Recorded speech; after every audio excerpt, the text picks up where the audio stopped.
Hello everyone, आज हम करने वाले हैं पॉलीमर केमिस्ट्री। पॉलीमर केमिस्ट्री क्या होती है, सबसे पहले हम वो देखेंगे, इसकी डेफिनेशन देखेंगे एंड उसके बाद हम क्लासिफिकेशन ऑफ पॉलीमर केमिस्ट्री करेंगे। नेक्स्ट हमारा जो टॉपिक होगा वो होगा पॉलीमराइजेशन। पॉलीमराइजेशन के हम टाइप्स भी देखेंगे और पॉलीमराइजेशन बहुत ज़्यादा इंपॉर्टेंट टॉपिक है, सो आप वीडियो को एंड तक जरूर देखेंगे।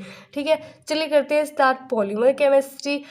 It is the chemistry of large molecules, macromolecules, each containing from thousands to millions of atoms। कहने का मतलब है कि ये केमिस्ट्री की ऐसी ब्रांच है जिसके अंदर हम लार्ज मॉलिक्यूल्स की स्टडी करते हैं, लार्ज पॉलीमर मॉलिक्यूल्स की स्टडी करते हैं। पॉलीमर की डेफिनेशन देख लेते हैं। Monomer molecules are linked to form a big molecule that is called polymer. जो मॉलीमर मॉलिक्यूल्स है वो एक दूसरे से मिलके लिंक होके एक बिग मॉलिक्यूल बनाते हैं और उस मॉलिक्यूल को बोलते हैं हम polymer. For example polythene, polyvinyl chloride, synthetic rubber, buna S etcetera. अगर हम यहाँ पे पॉलीथाइलिन की बात करें सिर्फ, तो पॉलीथाइलिन इथाइलिन मोनोमर से मिलके बना होता है। ठीक है, तो यहाँ पे मोनोमर है वो इथाइलिन है एंड पॉलीमर है वो पॉलीथाइलिन है। सो इससे हमने क्या देखा कि जो मोनोमर्स होते हैं वो स्मॉल मॉलिक्यूल्स होते हैं जिनसे मिलकर पॉलीमर बनता है। ठीक है, और जो पॉलीमर्स होते हैं वो क्या होते हैं, वो बिग मॉलिक्यूल्स होते हैं जो मोनोमर्स से मिलके बनते हैं। ठीक है, सो पॉलीमर की जो छोटी इकाई होती है वो क्या होती है, मोनोमर, और मोनोमर से मिलके जो बनते हैं वो होते हैं पॉलीमर। ठीक है, तो अब हमारे पास पॉलीमराइजेशन क्या होता है। पॉलीमराइजेशन होता है कि जो प्रोसेस जिसके अंदर ये मोनोमर्स कन्वर्ट हो रहे हैं पॉलीमर के अंदर, उस प्रोसेस को बोलते हैं polymerisation. The process by which the monomer molecules are linked to form a big polymer molecule is called polymerization. For example, अगर हम यहाँ भी हम पॉलीथाइलिन की बात करें कि पॉलीथाइलिन इज ए पॉलीमर। ठीक है, हमें पता है पॉलीथाइलिन एक पॉलीमर है। ठीक है, and which is obtain by the polymerization of ethylene. ये इथाइलिन की पॉलीमराइजेशन से बना है। कहने का मतलब है कि जो इथाइलिन मॉलिक्यूल्स हैं ये मोनोमर यूनिट्स हैं। ठीक है, ये मोनोमर यूनिट्स जो इथाइलिन मॉलिक्यूल्स हैं ये मोनोमर यूनिट्स हैं। जब इथाइलिन मॉलिक्यूल्स लिंक करके एक दूसरे से क्या बना देते हैं, पॉलीइथाइलिन, तो इस पूरे प्रोसेस को बोलते हैं हम पॉलीमराइजेशन। सो हम यहाँ पे क्या है ये भी बोल सकते हैं कि पॉलीइथाइलिन एक पॉलीमर है जो इथाइलिन की पॉलीमराइजेशन से बना है। तो ये हमारे पास क्या हो गया, पॉलीमराइजेशन। मेनली जो पॉलीमर्स होते हैं उनको टू ब्रॉड कैटेगरीज के अंदर डिवाइड किया गया है on the basis of repeating unit के नेचर पे। ठीक है, जो रिपीटिंग यूनिट हो रही है उनके नेचर के अकॉर्डिंग इन्हें टू ब्रॉड कैटेगरीज के अंदर डिवाइड किया गया है। फर्स्ट है होमोपॉलीमर, सेकंड है कोपॉलीमर, इसे हम मिक्स पॉलीमर भी बोलते हैं। होमोपॉलीमर क्या होते हैं, तो polymer formed from one kind of monomer is called homopolymer. अभी हमने इसका एग्जांपल देखा था, क्या था, पॉलीइथाइलिन की। इसके अंदर हमारे पास सिर्फ एक इथाइलिन मोनोमर है जो रिपीट हो रहा है, मीन सेम हमारे पास जो मोनोमर है वो रिपीट हो रहा है और एक पॉलीमर बना रहा है पॉलीइथाइलिन। तो ये हमारे पास एग्जाम्पल हो गया होमोपॉलीमर का। The polymer formed from more than one kind of monomer units is called copolymer और mixed polymer। ये भी एग्जांपल हमने बोला था ब्यूनाएस। ब्यूनाएस के अंदर क्या होता है, स्टाइरिन और 1,3-ब्यूटाडाइन। तो ये हमारे पास क्या हो गया, कोपॉलीमर, क्योंकि इसके अंदर जो मोनोमर्स यूज हो रहे हैं वो क्या है, different, that is butadiene and styrene. अब देखिए यहाँ पे मैंने ना डेफिनेशन लिख रखी है एडिशन पॉलीमराइजेशन की और कंडेंसेशन पॉलीमराइजेशन की। पॉलीमराइजेशन के टू टाइप्स होते हैं, एडिशन और कंडेंसेशन पॉलीमराइजेशन। ये मैंने यहाँ पे जो लिख रखी है डेफिनेशन, ये सिर्फ समझाने के लिए है और सिर्फ अगर 2 मार्क्स में आती है तो ये हम लिख सकते हैं वहाँ पे। बाकी मैं जब नेक्स्ट हमारे पास जब ये टॉपिक आएगा तो मैं इसको बड़ा भी करवाने वाली हूँ, सो वीडियो को एंड तक देखते रहिएगा। When molecule just add and form the polymer the process is called addition polymerization. Addition polymerization क्या होता है कि जब मॉलिक्यूल जस्ट ऐड मीन्स हम मोनोमर्स को सीधा ऐड कर दें और वो एक पॉलीमर बना दे, तो इस प्रोसेस को हम बोलते हैं एडिशन पॉलीमराइजेशन। जैसे कि अभी हमने एग्जाम्पल लिया था पॉलीइथाइलिन का, जिसके अंदर इथाइलिन मोनोमर्स डायरेक्ट ऐड होके एडिशन पॉलीमराइजेशन शो करके पॉलीइथाइलिन बना रहे थे। ठीक है, ये क्या कर रहे थे, एडिशन पॉलीमराइजेशन कर रहे थे। अब कंडेंसेशन पॉलीमराइजेशन क्या होता है, when the two monomer link with each other by the elimination of small molecules such as water or methyl alcohol as a byproduct to form a polymer, the process is called condensation polymerization. अब condensation polymerization क्या होता है कि जब हमारे पास दो monomers link करके एक पॉलीमर बनाते हैं, ठीक है, लेकिन साथ में वो एलिमिनेट करेंगे वाटर और मिथाइल अल्कोहल या फिर कोई और प्रोडक्ट हमारे पास साथ में मिलेगा, ठीक है, तो उसको हम बोलते हैं कंडेंसेशन पॉलीमराइजेशन। यहाँ पे हमारे पास इथाइलिन थे, वो ऐड होके डायरेक्ट पॉलीइथाइलिन बना रहे थे, हमारे पास बाई प्रोडक्ट कुछ भी नहीं बन रहा था, ठीक है, लेकिन एक हमारे पास पॉलीमराइजेशन प्रोसेस जिसके अंदर हमारे पास बाई प्रोडक्ट्स मिलते हैं, वाटर या फिर मिथाइल एलिमिनेट होते हैं, तो उस पॉलीमराइजेशन प्रोसेस को हम कंडेंसेशन पॉलीमराइजेशन बोलते हैं। नेक्स्ट हमारा टॉपिक है classification of polymers. Polymers are classified in a number of fields. Number first है on the basis of source और ओरिजिन, सेकंड है on the basis of structure, third है on the basis of mode of synthesis, fourth है on the basis of inter particle forces. First हम discuss करने वाले हैं classification on the basis of source और origin. On the basis of origin और source जो polymers है उनको क्लासीफाई किया गया है, टू टाइप्स के होते हैं ये, नेचुरल पॉलीमर, सिंथेटिक पॉलीमर। जो नेचुरल पॉलीमर्स होते हैं ये नेचुरल मटेरियल से मिलके बनते हैं, आइसोलेट किए जाते हैं, मोस्टली जो प्लांट्स होते हैं, एनिमल सोर्सेज होते हैं, उनसे इनको आइसोलेट करते हैं। इफ़ यू एग्जाम्पल की बात करें तो हमारे पास एग्जाम्पल है पॉलीसेक्राइड। पॉलीसेक्राइड के अंदर जो कॉमन एग्जाम्पल्स हैं वो है स्टार्च और सेलुलोज, जो they are the polymer of glucose and starch is a chief food reserve of plants while cellulose is a chief structural material of plants. Second example हमारे पास है प्रोटीन। जो proteins होते हैं ये ऐसे पॉलीमर्स होते हैं जो अल्फा अमीनो एसिड्स होते हैं उनके पॉलीमर्स होते हैं। They are building blocks of animal cell, ये एनिमल सेल के बिल्डिंग ब्लॉक्स होते हैं। Natural protein, wool, leather etcetera are proteins. यहाँ टू एग्जाम्पल और भी दिए हैं जैसे कि न्यूक्लिक एसिड्स, नेचुरल रबर का एग्जाम्पल हमने अभी देखा भी था, ब्यूना एस हो गया। सो यहाँ पे आइसोप्रीन होता है। बायोपॉलीमर्स, यहाँ पे एक डेफिनेशन लिख रखी है, क्या पता ये 2 मार्क्स में आ जाए आपके एग्जाम में, तो ये भी कर लेते हैं बायोपॉलीमर्स क्या होते हैं। It may be noted that polymers like polysaccharides, proteins, nucleic acid etcetera which control different life processes in plants and animals are also called biopolymers. ये जो नेचुरल पॉलीमर्स की हमने जो बात की है, जो हमारे पास क्या होते हैं, लाइफ प्रोसेसेस को कंट्रोल करते हैं, इन पॉलीमर्स को हम बायोपॉलीमर्स भी बोलते हैं, ठीक है। सेकंड हमारे पास है जो हमारे पास है वो है synthetic polymers. The polymers which are prepared in the laboratory are refer to as synthetic polymers और मेन मेड पॉलीमर्स। अब देखिए, नेचुरल पॉलीमर्स जो नेचुरली अक्कर हुआ था, सिंथेटिक पॉलीमर जो सिंथेसाइज करते हैं हम पॉलीमर्स वो होते हैं सिंथेटिक पॉलीमर्स, जैसे कि polyethylene, polystyrene, Teflon, polyvinyl chloride, nylon, Bakelite, Orlon, polyester, Terylene, बहुत सारे एग्जाम्पल्स हैं। सेकेंड हमारे पास है classification of polymers based on structure. This classification of polymers is based upon how the monomeric units are linked together, कि कैसे हमारे पास monomeric unit link हुई है, उस बेसिस पे हमने क्लासिफिकेशन की है पॉलीमर्स की। ये हमारे पास होती है 3 टाइप्स की, लीनियर पॉलीमर्स, सेकंड होती है ब्रांच चेन पॉलीमर और थर्ड होती है क्रॉस लिंक्ड पॉलीमर्स।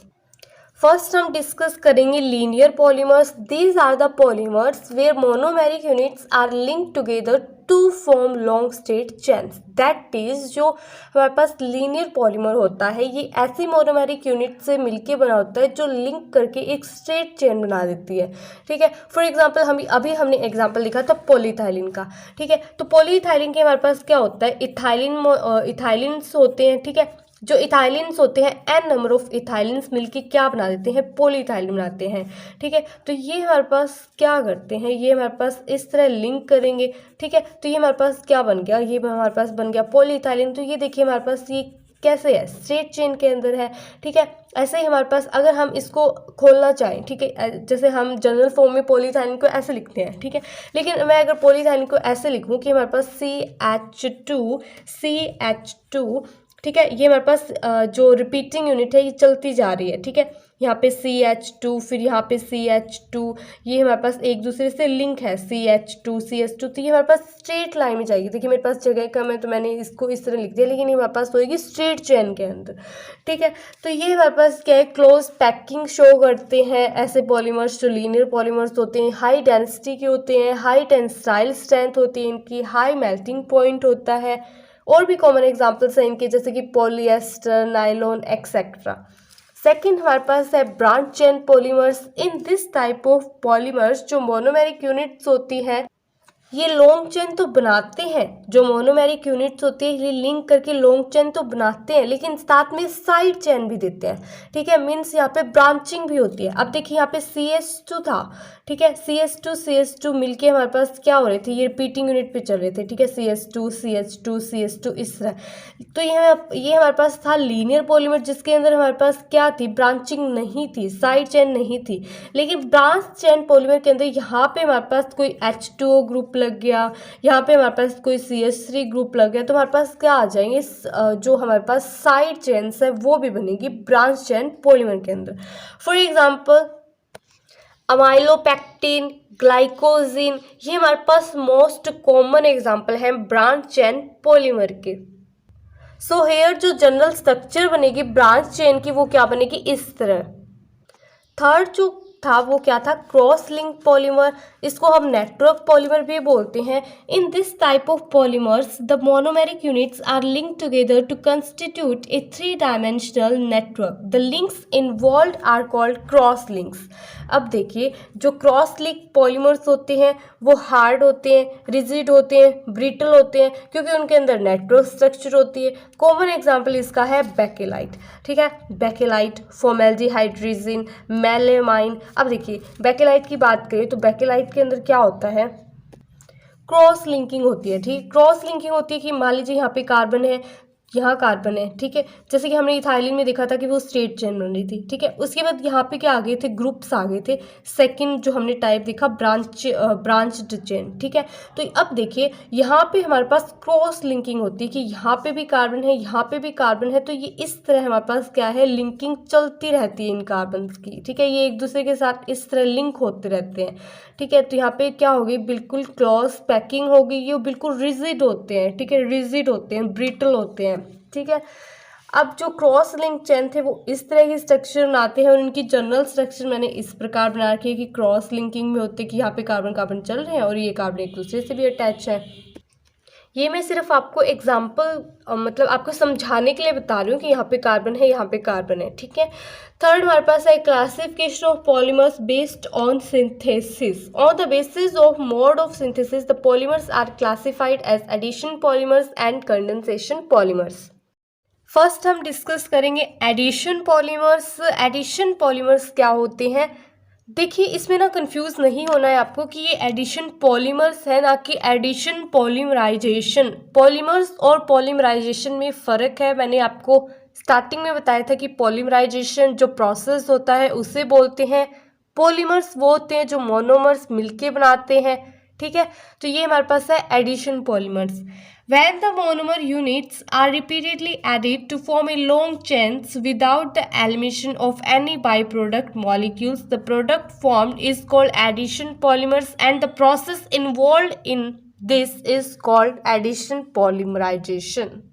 सो यहाँ पे एडिशन पॉलीमराइजेशन बता दिया कि जब एडिशन पॉलीमर बनते हैं उस प्रोसेस को बोलते हैं एडिशन पॉलीमराइजेशन, ठीक है। तो एडिशन पॉलीमर्स क्या होंगे, जो एडिशन पॉलीमराइजेशन के अंदर फॉर्म होते हैं पॉलीमर्स वो होते हैं एडिशन पॉलीमर्स, ठीक है। उस प्रोसेस को बोलते हैं एडिशन पॉलीमराइजेशन। सो इसमें कंफ्यूज नहीं होना है। मोस्ट कॉमन एग्जांपल है वो है इथाइलिन और हमारे पास क्या बनता है इसके अंदर, पॉलीइथाइलिन, ठीक है। विनाइल क्लोराइड भी इसका अच्छा एग्जाम्पल है। पॉलीविनाइल क्लोराइड हमारे पास बाई प्रोडक्ट कुछ भी नहीं मिलता है हमें इसके अंदर, और डायरेक्ट हमारे पास क्या है, एडिशन होती है मोनोमर्स की और हमारे पास क्या मिलता है, पॉलीमर। सेकेंड हमारे पास है condensation polymers. In this type of polymers the monomer reacts together with the elimination of a simple molecule like H2O, NH3, ROH that is alcohol। क्या है कि जो कंडेंसेशन पॉलीमर्स होते हैं उनके अंदर हमारे पास बाई प्रोडक्ट्स मिलते हैं हमें, ठीक है। लाइक दैट हमारे पास सिंपल मॉलिक्यूल्स एलिमिनेट होते हैं, like that H2O, NH3, ammonia, like that alcohol, इस तरह, ठीक है। तो इस रिएक्शन को हम बोलते हैं condensation reaction and the product form in this called condensation polymers, ठीक है। As the process involves the elimination of byproduct molecules, the molecular mass of the polymer is not the integral multiple of the monomer units. For example की अगर हम बात करें तो वो क्या है, nylon 6,6 it is a condensation polymer of hexamethylene diamine and adipic acid। और हमें यहाँ पे प्रोडक्ट में क्या मिलता है, यहाँ हमें प्रोडक्ट में मिलता है वाटर। यहाँ हमें एक और एग्जाम्पल भी दे रखा है, क्या दे रखा है, डेक्रोन और ट्राइलिन, या फिर हम इसे पॉलिएस्टर भी बोलते हैं, ठीक है। तो ये हमारे पास क्या है, एक और एग्जाम्पल जिसमें हमारे पास इथाइलिन ग्लाइकोल बनता है। अब यहाँ देखिए हमारे पास बेकेलाइट की फॉर्मेशन को भी हमने यहाँ पे क्या कर रखा है, यहाँ रिएक्शन दे रखी है, ठीक है। फिनोल है, फिनोल और फॉर्मेल्डिहाइड मिलके बेकेलाइट बनाते हैं, ये बेकेलाइट की स्ट्रक्चर है और हमें वाटर मिलता है। अब नेक्स्ट देखिए, according to the mechanism of combination of monomer units there are two types of polymers observed which are chain growth polymers and step growth polymers. First is chain growth polymers. Chain growth polymerization is the process of successive addition of monomer units to the growing chain by a chain mechanism. The monomer units get converted to some active intermediate species by a small amount of initiator such as organic peroxide or an acid or a base। देखिए chain growth polymer की बात हो रही है यहाँ पे, ठीक है। तो चेन ग्रोथ पॉलीमर वो polymerization process, chain growth polymerization process होता है, उसके अंदर अक्कर होता है, ठीक है। तो फर्स्ट पॉइंट में यही बात बोली है। सेकंड में बोल रहा है कि जो मोनोमर यूनिट्स होती हैं वो कन्वर्ट होती है सबसे पहले अपनी एक्टिव इंटरमीडिएट के अंदर, इंटरमीडिएट बनाती है, ठीक है। इनिशिएटर जो होते हैं इनके अंदर वो होते हैं ऑर्गेनिक पेरोक्साइड्स, या फिर कोई एसिड हो सकता है या फिर कोई बेस हो सकता है, ठीक है। Depending upon the conditions, the intermediate species may be free radical or an ion, and it react with other monomer units to form still bigger intermediate species। कि हमारे पास कंडीशन के अकॉर्डिंग ही हमारे पास क्या होगा, इनिशिएटर, ठीक है। ये या तो कोई फ्री रेडिकल भी हो सकता है या फिर कोई आयन भी हो सकते हैं। The monomer units are the successfully added to intermediate species by a chain process, ठीक है। तो ये हमारे पास क्या होगा, एक चेन प्रोसेस होगा। देखिए इसे हम स्टेप बाय स्टेप समझते हैं। The chain growth polymerization of ethene involving free radical initiation is given below. अब ये हमारे पास क्या है, इथीन का एग्जांपल ले रखा है, ठीक है। सबसे पहले हमारे पास एक इनिशिएटर होगा, ठीक है, जो स्प्लिट होके एक फ्री रेडिकल बना, ये फ्री रेडिकल मोनोमर के साथ मिलके एक इंटरमीडिएट स्पीसीज दे रहा है, और ये इंटरमीडिएट स्पीसीज मोनोमर के साथ मिलके हमें एक बिगर इंटरमीडिएट स्पीसीज दे रहा है। A chain propagation is the setup which results in the growth of the chain by repeated addition of monomer units। देखिए जो चेन प्रोपेगेशन है वो होता है यहाँ पे, ठीक है, और इस तरह हमारे पास मोनोमर यूनिट्स रिपीटेडली ऐड होती रहती है, ठीक है। तो यहाँ से हमारे पास जो पॉलीमर फॉर्म होता है, ठीक है, तो जो पॉलीमर फॉर्म होता है चेन ग्रोथ पॉलीमराइजेशन के द्वारा उसे हम चेन ग्रोथ पॉलीमर बोलते हैं। और मोस्ट जो कॉमन एग्जांपल है वो है एडिशन पॉलीमर, ठीक है। एडिशन पॉलीमर में हमने पढ़ा था पॉलीइथाइलिन, टेफ्लॉन, पॉलीआइसोप्रीन, ये सब बनते हैं, ठीक है। सेकंड हम बात करते हैं step growth polymer. As the name suggest the step growth polymerization involve step wise intermolecular condensation taking place through a series of independent reaction. अब जैसे कि नेम बता रहा है कि स्टेप ग्रोथ पॉलीमराइजेशन है, तो इसके अंदर स्टेप वाइज हमारे पास इंटरमॉलिक्यूलर कंडेंसेशन होगी, ठीक है, जो इंडिपेंडेंट होगी रिएक्शन के। Each reaction involves a condensation process involving the loss of a simple molecule like H2O, NH3, HCl, ROH। कि हर एक स्टेप के अंदर हमारे पास लॉस होगा एक मॉलिक्यूल का, ठीक है। वो मॉलिक्यूल कुछ भी हो सकता है, जैसे कि वाटर हो सकता है, अमोनिया हो सकता है, HCl हो सकता है, अल्कोहल हो सकता है। This type of polymerization occurs if the monomer molecules have more than one similar or dissimilar functional groups. इस टाइप का जो पॉलीमराइजेशन है वो कब होगा, जब monomer molecule similar functional group के भी हो सकते हैं उनके अंदर, या फिर डिसिमिलर फंक्शनल ग्रुप के भी हो सकते हैं।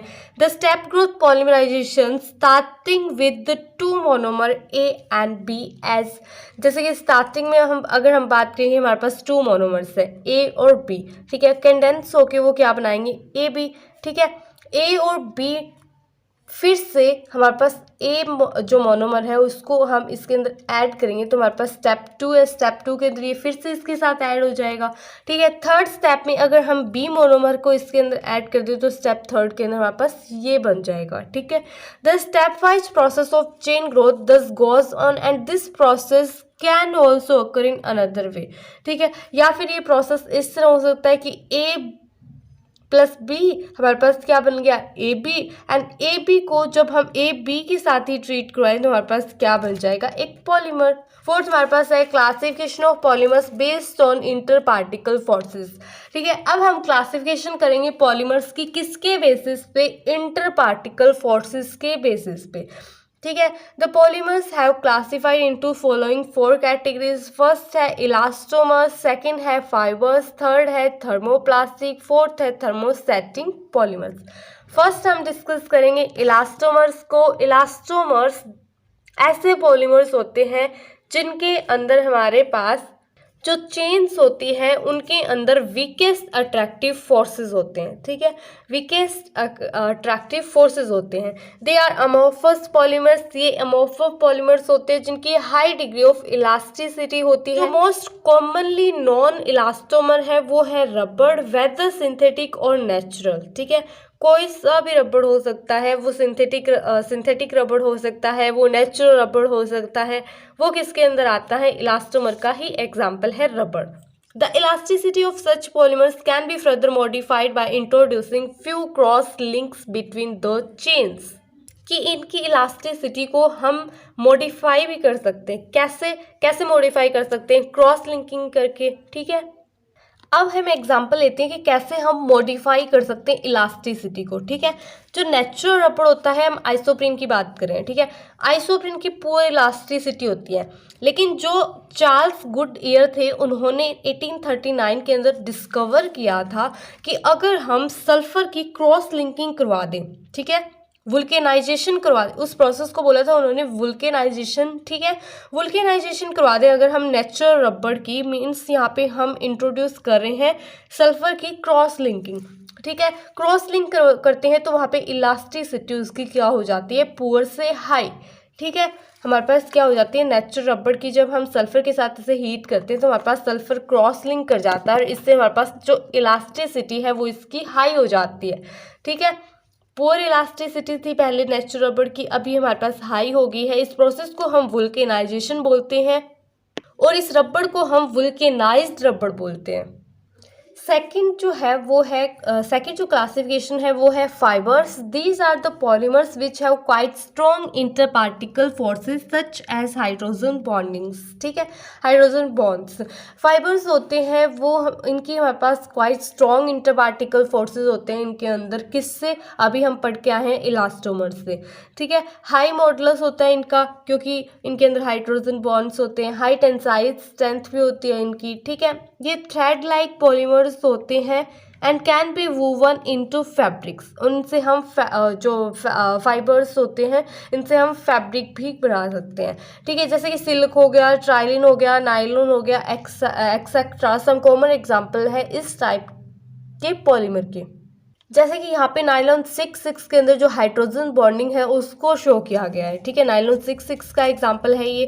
थर्ड हमारे पास है thermoplastic. These are polymers in which the inter particle forces of attraction are in between those of elastomers and fibres. अब यहाँ क्या है, जो थर्मोप्लास्टिक्स होते हैं इनके अंदर जो फोर्सेस ऑफ अट्रैक्शन होती है वो इलास्टोमर्स और फाइबर्स के बीच में लाई करती है, और जो थर्मोप्लास्टिक होते हैं इनको हम अपनी डिज़ायर्ड शेप के अंदर, मतलब हमें जो भी शेप चाहिए उसके अंदर हम इसे कन्वर्ट कर सकते हैं by heating and by cooling at room temperature. ठीक है, यहाँ पे कोई भी क्रॉस लिंकिंग नहीं होती है पॉलीमर चेन्स के बीच में। For example polystyrene, polyvinyl chloride, polyethylene etcetera.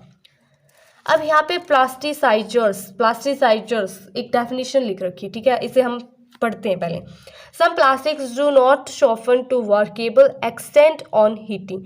कई प्लास्टिक्स ऐसे होते हैं जो हमारे पास कंप्लीटली वर्क नहीं कर रहे होते हैं आफ्टर हीटिंग। ठीक है, such plastics easily softened by the addition of some organic compounds and which are known as plasticizers। अभी मैंने बोला था कि जो थर्मोप्लास्टिक्स होते हैं वो ऐसे पॉलीमर्स होते हैं जिनको हम डिज़ायर्ड शेप के अंदर क्या कर सकते हैं, मोल्ड कर सकते हैं। ठीक है, चेंज कर सकते हैं, लेकिन प्लास्टिसाइजर प्रोसेस की भी ज़रूरत पड़ती है क्योंकि लेकिन सम पॉलीमर्स ऐसे भी हैं हमारे पास जिनके हमारे पास क्या है, जो आफ्टर हीटिंग डिज़ायर्ड शेप में उनको हम कन्वर्ट नहीं कर पाते हैं। ठीक है, वर्केबल नहीं होते हैं, वो वर्क नहीं करते हैं ढंग से। तो हमने क्या किया, हम उन प्लास्टिक के अंदर कुछ ऑर्गेनिक कंपाउंड्स को ऐड कर देते हैं। ठीक है, उन कंपाउंड्स को ऐड कर देते हैं और इस प्रोसेस को हम प्लास्टिसाइजर्स बोलते हैं। फॉर एग्जाम्पल पॉलीविनाइल क्लोराइड की अगर हम बात करें तो ये एक एक्सट्रीमली स्टिफ है। ठीक है, इवन वाइल हीटिंग, ये क्या इवन वाइल हीटिंग जो पॉलीविनाइल क्लोराइड है वो स्टिफ रहता है। ठीक है, however addition of di and butyl phthalate a plasticiser makes it soft and workable. अब ये क्या बन गया, सॉफ्ट बन गया, वर्केबल हो गया after addition of di and butyl phthalate. ठीक है, फोर्थ हमारे पास है thermosetting polymers. These are the polymers which have hard and infusible on heating. जो थर्मोसेटिंग पॉलीमर्स होते हैं काफ़ी हार्ड होते हैं। जो मोस्ट कॉमन एग्जाम्पल होता है थर्मोसेटिंग पॉलीमर का वो होता है Bakelite. A thermoplastic material can be remelted without any change while a thermosetting material undergoes. अब यहाँ बात कर रहा है कि जो थर्मोप्लास्टिक मटेरियल है वो रीमेल्ट कर सकते हैं उसको हम। ठीक है, उसके अंदर कोई चेंज नहीं आता अगर हम रीमेल्ट करते हैं, लेकिन जो थर्मोसेटिंग्स होते हैं उनके अंदर परमानेंट ही चेंज आ जाते हैं। ठीक है, उनको मेल्ट करने के बाद, एक बार मेल्ट करने के बाद वो दोबारा से अपनी वापस उसी स्टेट में नहीं जा सकते हैं। ठीक है, रीमेल्ट नहीं कर सकते हैं उसको हम। अब हमारा नेक्स्ट टॉपिक है पॉलीमराइजेशन।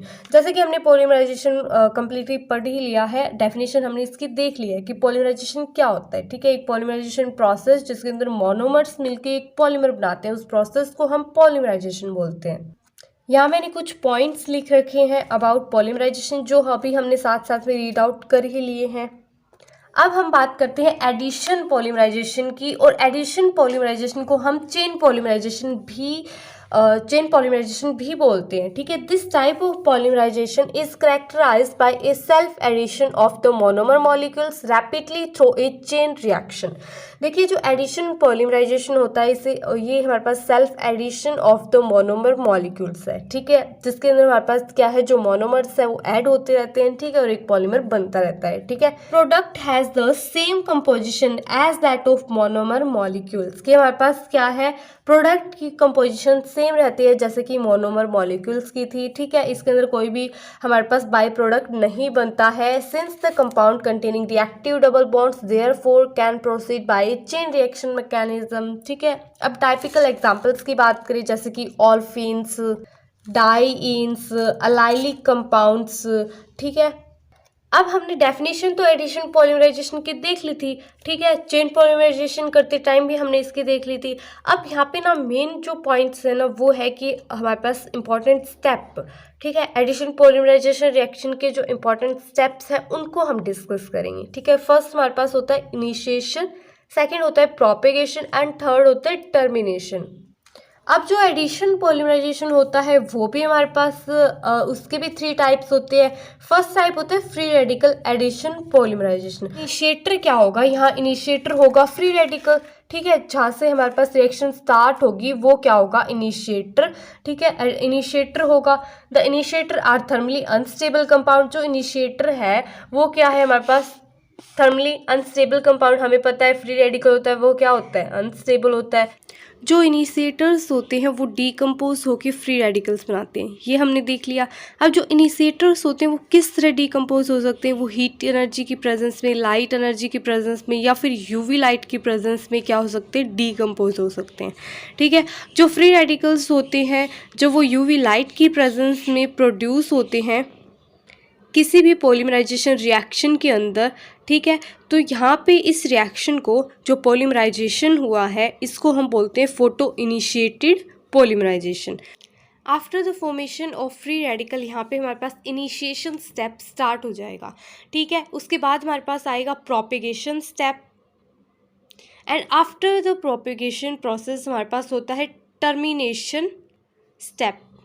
सो इस तरह हमारे पास एक कंप्लीट प्रोसेस होता है टर्मिनेशन प्रोसेस। टर्मिनेशन प्रोसेस के अंदर हमारे पास क्या होता है, इन टर्मिनेशन स्टेप जो रिएक्शन होती है उसके अंदर जो रेडिकल्स बनते हैं वो एक नया रेडिकल बना देते हैं, और नया जो रेडिकल होता है वो टर्मिनेट हो जाता है। यहाँ पे आके क्या हो जाता है, टर्मिनेट हो जाता है, और जो रिएक्शन होती है वो रुक जाती है।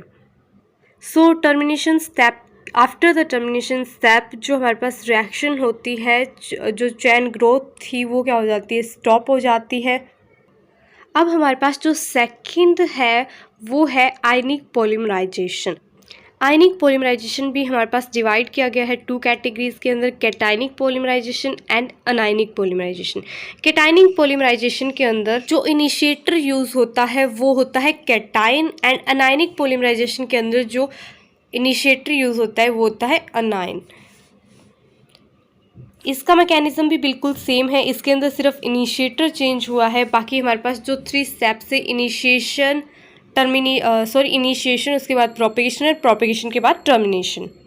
सेम स्टेप्स हमारे पास अनायनिक पॉलीमराइजेशन के लिए है। इसके अंदर हमारे पास कार्बे अनायन बनता है, हमारे पास अनायन होता है इनिशिएटर के रूप में, और फिर मोनोमर मॉलिक्यूल इससे मिलके हमारे पास कार्बे अनायन बनता है। उसके बाद प्रोपेगेशन प्रोसेस स्टार्ट हो जाता है, और प्रोपेगेशन के बाद में टर्मिनेशन प्रोसेस।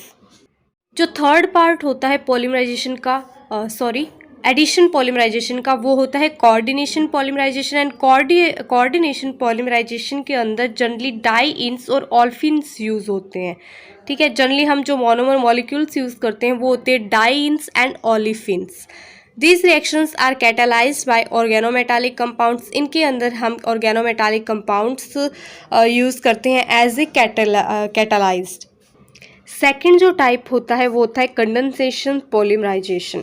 कंडेंसेशन पॉलीमराइजेशन हमने पढ़ लिया था कि जिसके अंदर हमारे पास बाय प्रोडक्ट्स मिलते हैं, वो पॉलीमराइजेशन होता है कंडेंसेशन पॉलीमराइजेशन। इसका जो फर्स्ट पार्ट है, फर्स्ट टाइप है, वो है poly condensation polymerization. In poly condensation the reaction proceed between monomers containing 2 or more reactive functional groups condensing with each other. कि यहाँ पे क्या होता है, यहाँ पे कंडेंसेशन प्रोसेस होता है इन पॉली कंडेंसेशन पॉलीमराइजेशन।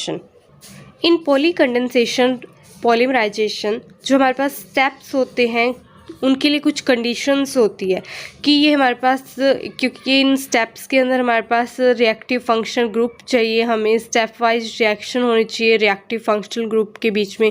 इस तरह हमारे पास कुछ कंडीशंस होती हैं, इनके कुछ पॉइंट्स मैंने यहाँ पे लिख रखे हैं। कंडेंसेशन पॉलीमराइजेशन का सेकेंड टाइप होता है पॉली एडिशन पॉलीमराइजेशन। थर्ड होता है ring opening polymerisation.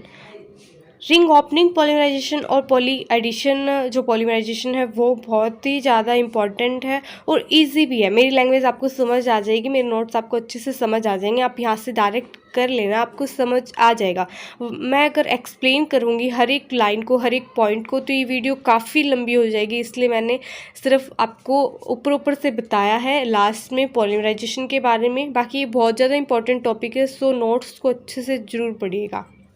I hope आपको अच्छे से समझ आया होगा। Thanks for watching this video. For more video subscribe my channel and also follow me on Instagram ID का लिंक भी आपको डिस्क्रिप्शन बॉक्स में मिल जाएगा, PDF लिंक भी आपको डिस्क्रिप्शन बॉक्स में मिल जाएगा।